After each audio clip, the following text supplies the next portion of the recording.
over 2 weeks until college football is back in action, and the AP preseason poll dropped earlier this week. We've got Ohio State ranked #1 for the first time since 2015. Texas and Arch Manning round out that top 5, which is good news for the Longhorns and their goals for the season, because 11 of 12 national champions in the college football playoff era were ranked in the top 6 in the preseason AP poll. We know that my Indiana Hoosiers bucked that trend last year. But we love a good touchscreen here on First Take. Yes, this is do. the Texas Longhorn schedule for 2026. Jordan, I want you to do the honors and go through weeks 1 all the way through. Evan's smiling over here. He thinks I'm up to something on this. He thinks I got something in store here. Here's what I'll say. Think about this. SEC 9-game schedule now. This is a brutal schedule, and Ohio State. Starts with Texas State, though. They're coming in. They're going to lose. Texas State's going to lose.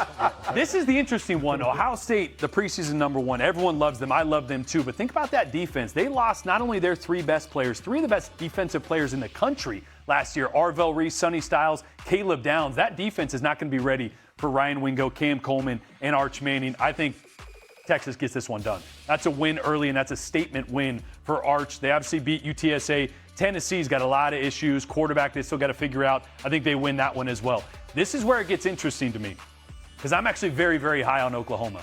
I think John Mateer is one of the best quarterbacks in the country. He was not himself last year after the hand surgery. They put a ton of weapons around him. It's going to be one of the best defenses in the entire country. I think Oklahoma beats Texas in this rivalry game for their first loss. They get Florida. This was a nightmare game for Arch last year. He was under a ton of pressure. Not the same Florida team, especially on that defensive front. I think Texas wins that one. This is where it gets interesting, because me and Evan both love Trinidad Chambliss. They got Kejuan Lacey. I think people are underestimating Ole Miss and just how good they're going to be. Trinidad's the best quarterback in the country. But that's going to be a statement game for Arch Manning. Ooh. He's going into the Grove, and they're knocking off Ole Miss, who at this point will be a top 5 team, in my opinion. They get that one done. After that loss to Oklahoma, they get back on the map and put everybody on alert there. They win against Mississippi State, although Mississippi State's, they got some talent. Don't sleep on them. It's a tough place to play, and they'll be there with the Cowbells. Missouri, they're going to win that one. Another interesting one at LSU. I've done a lot of games there. That's a tough place to play at night. Lane Kiffin, Sam Leavitt, that team's going to be rolling. They're going to have slipped up a couple times early in the year, LSU, but LSU's going to win that one at home. They're beating Texas. Wow. Texas getting their second loss in November. I think they win, and I think they win. I think they finish 10-2 with those losses to Oklahoma and LSU. Okay, the top of your schedule is glitching a little bit, so maybe it's thinking that, like, you've got them at 10-2. Yeah. It's a better finish than what they had last. Look, I think they're going to make a deep playoff run, too. This is not an indictment on them. I just think this is a really tough schedule, a grind through the SEC. That at LSU one is a sneaky, tough one, ton of talent. I think that's one where they could slip up in that rivalry. I think it is somewhat of an indictment of them in the regular season for this reason. You don't have them losing to #1. You have them losing to 10 and 11, nor you don't have them losing to #9. So you have them losing to worse teams than I would have anticipated. Like Ohio State, my prediction was that you were going to have Texas winning for this reason. Like, to some extent, Arch, I don't want to say was embarrassed, but that was his first start last year. Yeah, like, yeah, he was. It wasn't great, to say the least. That's the statement game. Ole Miss, I thought you were good setup. That was really good. You had me. With the Chambliss thing. I think it is an indictment of them to lose 2 games in the regular season to 10 and 11. Now, here's what I'll say. They had these type of games last year where Arch kind of was head-scratching, right? Wasn't quite as clean or as efficient or as accurate as he needed to be. I think he's going to be much better in that area. I think there could be a game like this against an Oklahoma defense that throws the kitchen sink at you pre-snap, post-snap. Could be a game where he maybe struggles a little bit. Not that he's going to for the entire season, but that's a tough one. I think LSU is just going to be one of those teams that when they show up on a Saturday night at home, they can beat anybody. Rivalry game there, neutral site. Yep. That's always one that, feels like it could be anybody's. My question on the Ohio State one, 14-7 last year. I wouldn't say it was a snoozer, but if you love defense, you love that one. What does the score of that game look like, knowing what Ohio State doesn't have anymore on defense, and what Texas's offense looks like now with Arch another year in this? Yeah, that could be 35-31. And think about it, that was Julian Saint's first start as well. Kind of gets lost in the mix because it was Arch as well. I think Ohio State is pumped up a little too high right now. because of what they lost on defense, in my opinion. I don't think they should be a number one team preseason. I think they'll end up being one of the better ones at the end of the season, but too early for that defense to go against Arch. Yeah, I mean, I think Ohio State obviously is taking a step back on some level with all the pieces they lost. But I think they spent $20+ million. They spent some money to replace all those guys. So it's Ohio State with a lot of talent that they've replenished there. I actually think that's going to be a really tough game for Texas against Ohio State as a result of what they spent. I like the Oklahoma pick. Oklahoma doesn't play back-to-back road games this season. This is going to be a fresh Oklahoma team all year, and I think that'll work out in their favor. I'm wondering about that Ole Miss game. I agree. I hated that. I didn't like that pick because I love Ole Miss.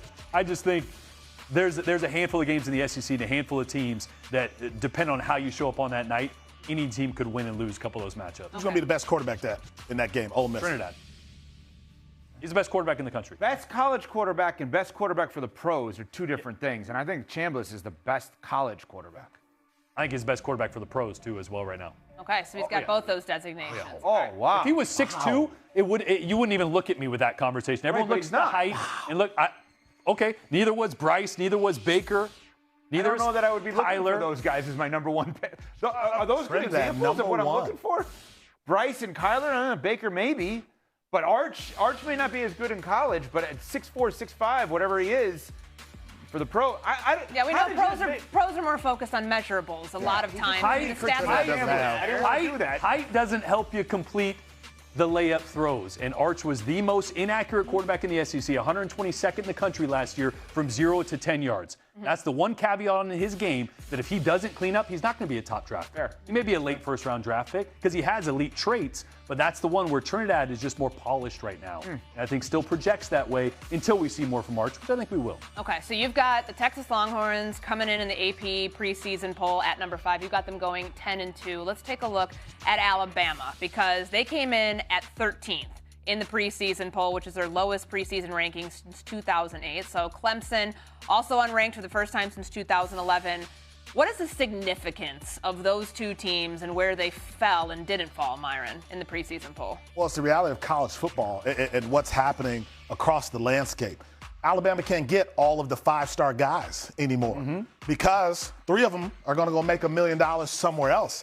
That's good for the landscape. We finally have parity in college football, and I think Alabama and Clemson not being in the top 10 shows us that. So maybe it's bad for Alabama and Clemson.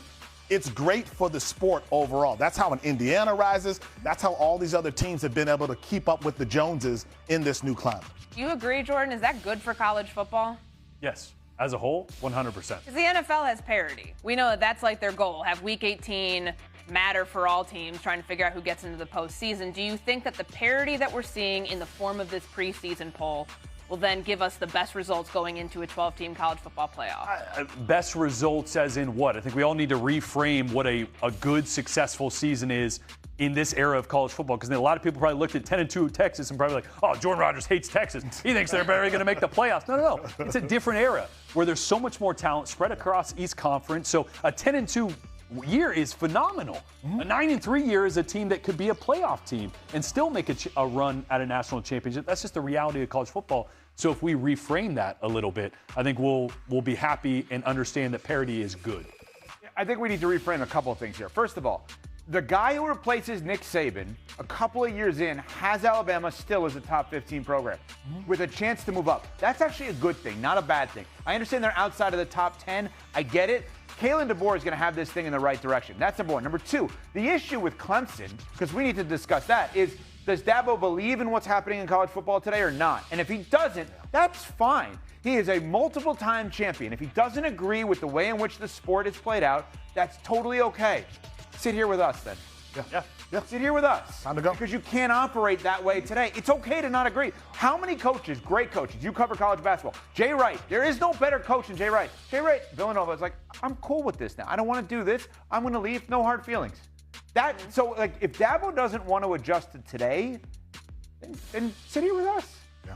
It just feels like a different time in college football because we've constantly, you did the exercise earlier this summer on Alabama. I think you had them with you had a 10-win team. Yeah. But we were thinking about the losses there and how that would be catastrophic for the conversation around Kalen DeBoer. Finelbaum had DeBoer fired 10 times. Yes, he did. I was on it. Yeah, yes, I know. he did. Jordan had to have his back on that one. Yeah. But, I mean, does it not speak to, we talk about Dabo Swinney not, like, buying with the times in college football. Does that not speak to Alabama fans not adapting to the times to realize that the resources are spread out now? It's not just like one talent-rich pool that all the SEC teams get the best talent in the country. Hell, there might be NFL players that are currently on NFL rosters on an Alabama roster or a Clemson roster or somebody else's roster in a couple of weeks. Does that argument need to be extended to the legacy teams as well? I will defer to Jordan because he's jumping at the bait. Go ahead. Yeah, I just think the reality of looking at that era of college football is Nick Saban probably lined up on a football field as the head coach at Alabama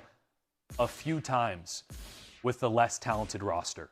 That was just a reality of the times. Like, the best could get the best athletes and the best players. And yes, coaching still mattered. That's just not the case anymore. So you have to kind of change your perspective, especially at Alabama, as hard as it is, of what success looks like. And Kalen DeBoer won a road playoff game last year following Nick Saban. Like, that's pretty dang good. All right. We got